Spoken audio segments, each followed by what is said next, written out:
yesterday marked the, 3-year anniversary now of January 6th of Deplorapalooza, as I like to call it. And Joe Biden commemorated the occasion with his kickoff speech of 2024, right? Not his first campaign speech of the campaign, but his first big speech of the new year. We're going to be playing more of this on the Jimmy Dore Show tomorrow. But for now, let's play a part of this that zeroes in on Donald Trump's affection for dangerous foreign leaders. Look at the authoritarian leaders and dictators Trump says he admires. He out loud says he admires. I won't go through them all. It'll take too long. Look, remember how he first... I can rattle off your list. It doesn't take that long. Benjamin Netanyahu. How's that? How's that for your list of dangerous authoritarian leaders who you support? Short but sweet. Rachel Maddow couldn't answer that for some reason. No. She wasn't comfortable answering. I asked her that question. Is Benjamin Netanyahu a dangerous foreign leader? Because she had spent a lot of time. She made a little joke about Donald Trump's coziness with dangerous foreign leaders. Yeah. But Netanyahu, yeah. No, I'm cutting some of this for the Dore Show tomorrow. I'm thinking about just cutting in pictures of Biden with Netanyahu. Yeah, not a bad idea. Not a bad idea.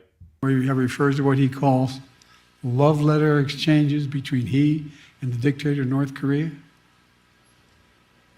Those women and men out there in the audience. Sorry, I hate to have to do this, folks. We're not going to pause it every 10 seconds. But that same leader of North Korea is now making preparations for war because of what he cites very correctly, like him or not, as unprecedented behavior by your United States government. Mm-hmm. So give me Donald Trump's handshakes any day of the week over your poking and needling of a nuclear armed power.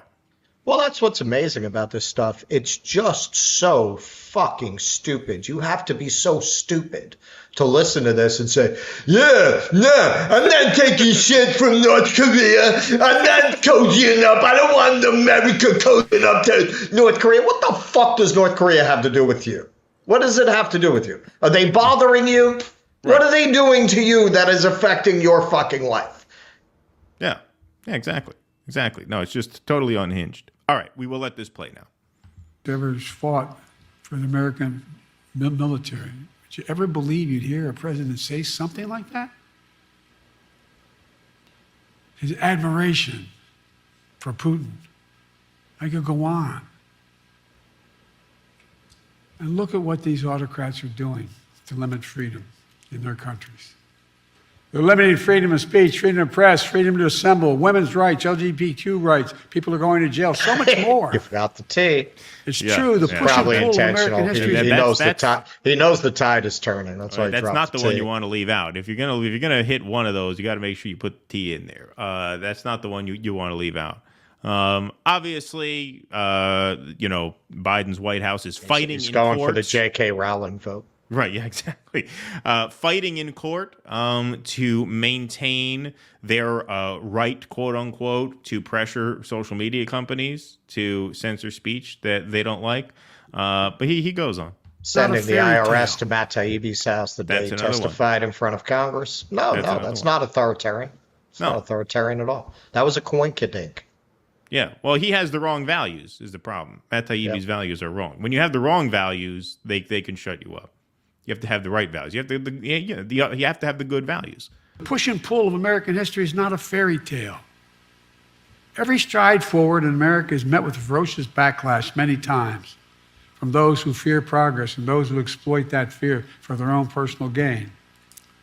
From those who traffic in lies, told for power and profit. For those who are driven by grievance and grift, consumed by conspiracy and victimhood.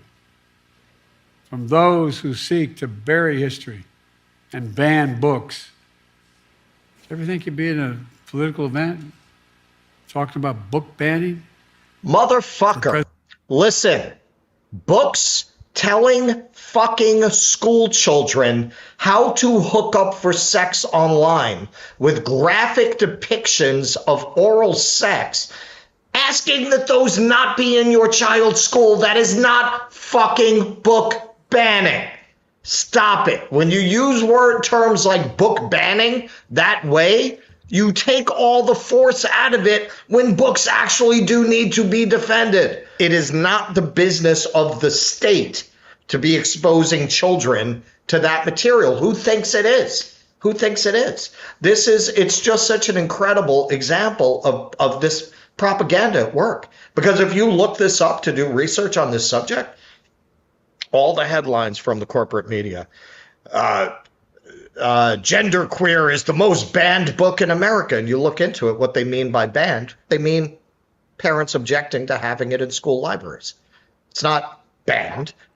It's not banned. Go to Amazon. See if you can get that book. Get that book right now. You can go to the library. You can see that book. That's what he's talking about when he says book banning. Yeah, and also, on top of that, 99.999% of Americans don't write books.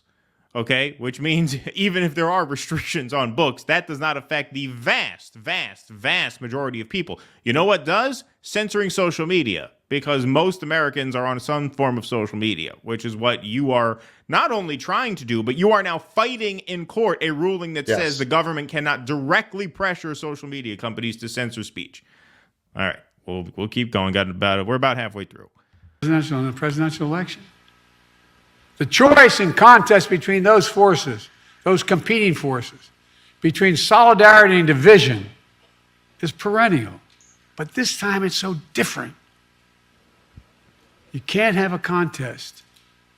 You can't have a contest if you see politics as an all-out war instead of a peaceful way to resolve our differences. All-out war is what Trump wants.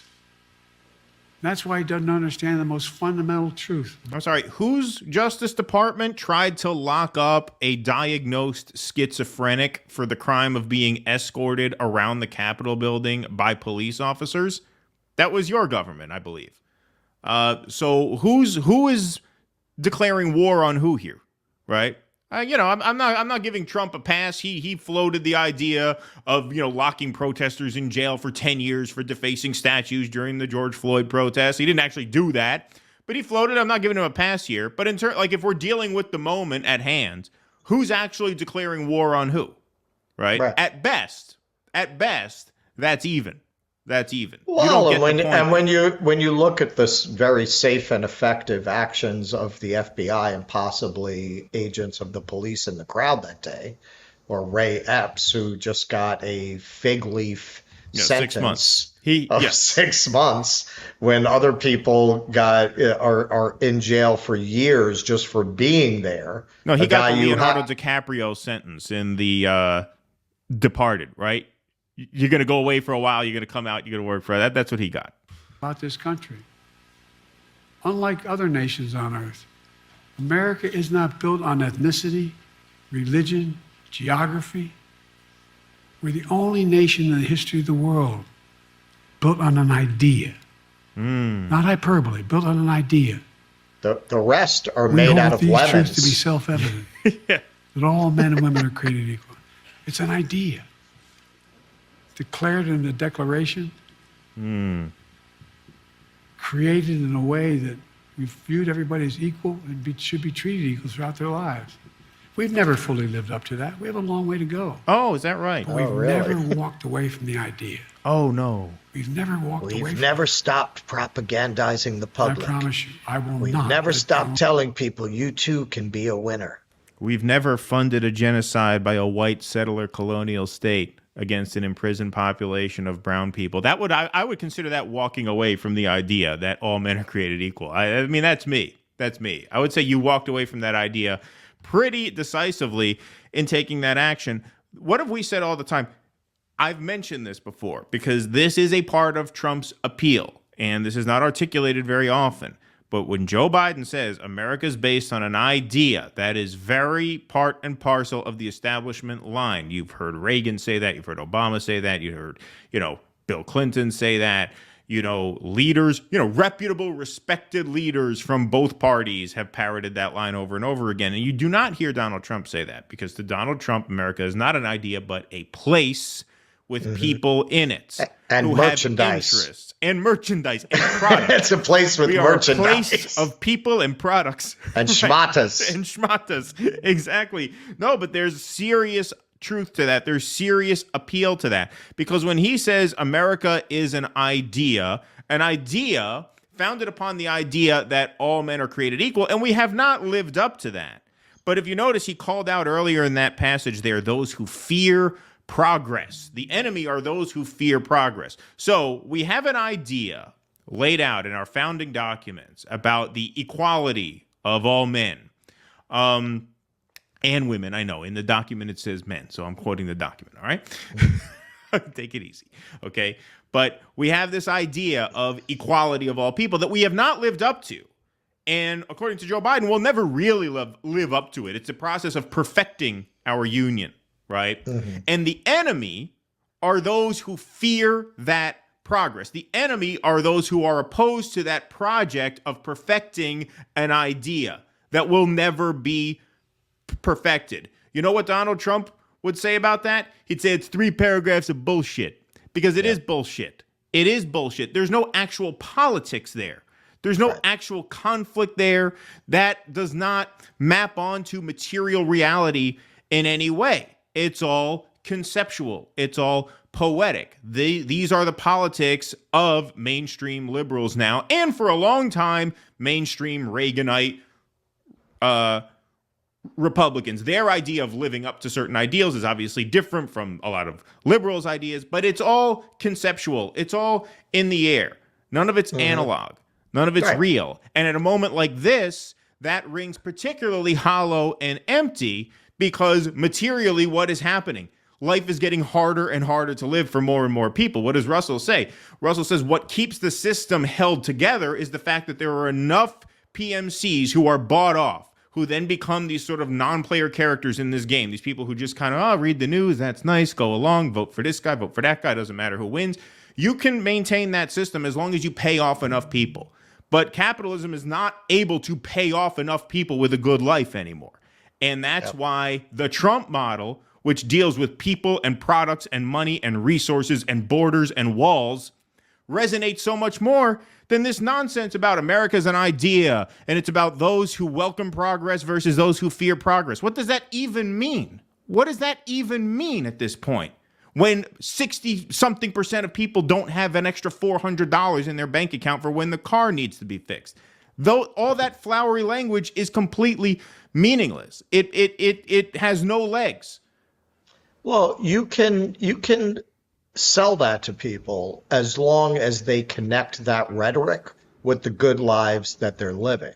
Exactly. And a lot of activists of color have made the point, and it's a point I agree with, that now a lot of white people are getting a taste of how this stuff always sounded to them, because they were never able, large sections of those communities were never able to connect that rhetoric to the life that they actually live.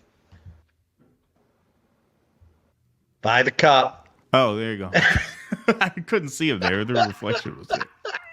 I heard it. It's so windy today. I didn't know if it was the tree. There you go.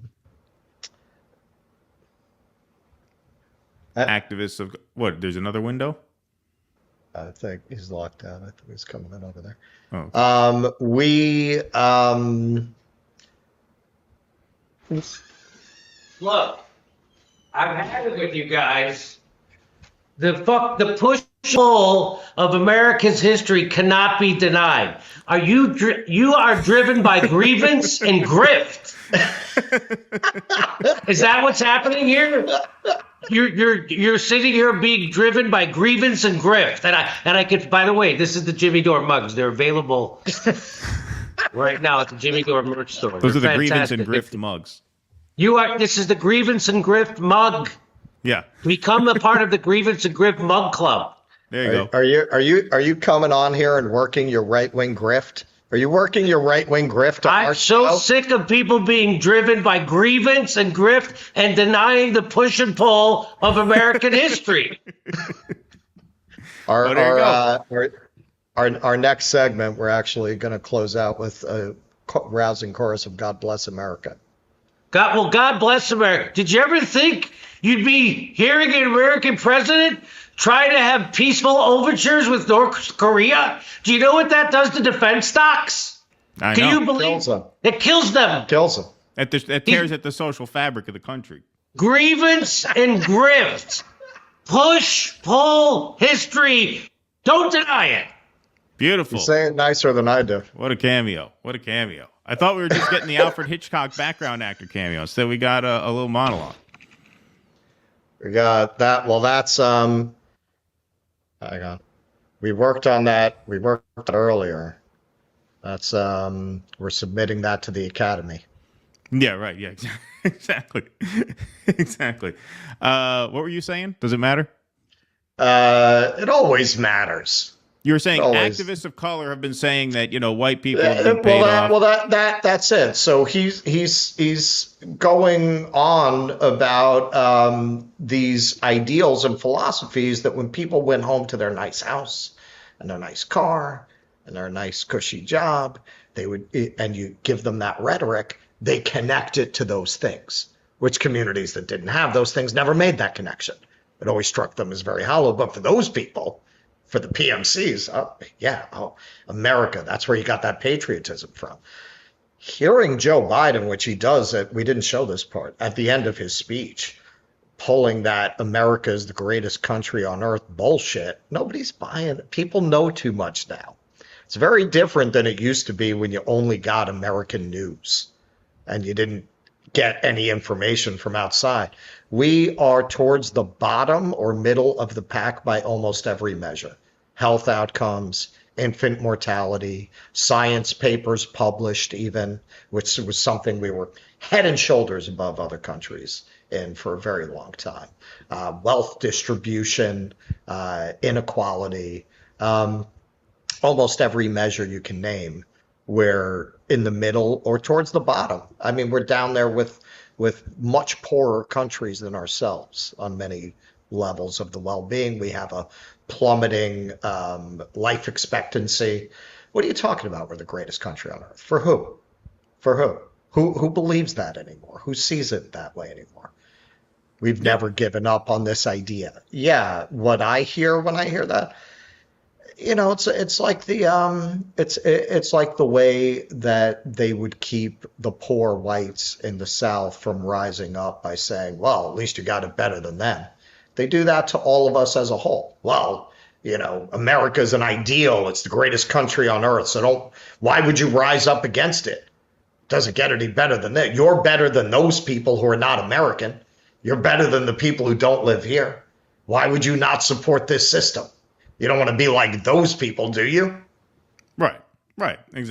Exactly. No, it's just, there's a lot in that speech that he gets into, which we'll be getting into more, throughout the week. But that was just a part of it that rang especially hollow, both sort of philosophically and materially, of course. I mean, the idea that Donald Trump is more in bed with dangerous authoritarian leaders, as your own party is begging you to get Benjamin Netanyahu under control, and you're just ignoring them to the point where your own senior advisors are now quitting and calling you out on MSNBC of all places, and you don't care enough to listen, much less do any sort of course correction. Yeah, I thought that speech was remarkable. We're going to cover a lot more of it tomorrow. I was just amazed at the out of touchness, the tone deafness of it, and the absolute lack of policy. He didn't propose a goddamn thing. Right. It was all the Trump, the barbarians are at the gate, and we are the good upholders of civilization, and we must defeat these barbarians. Please clap.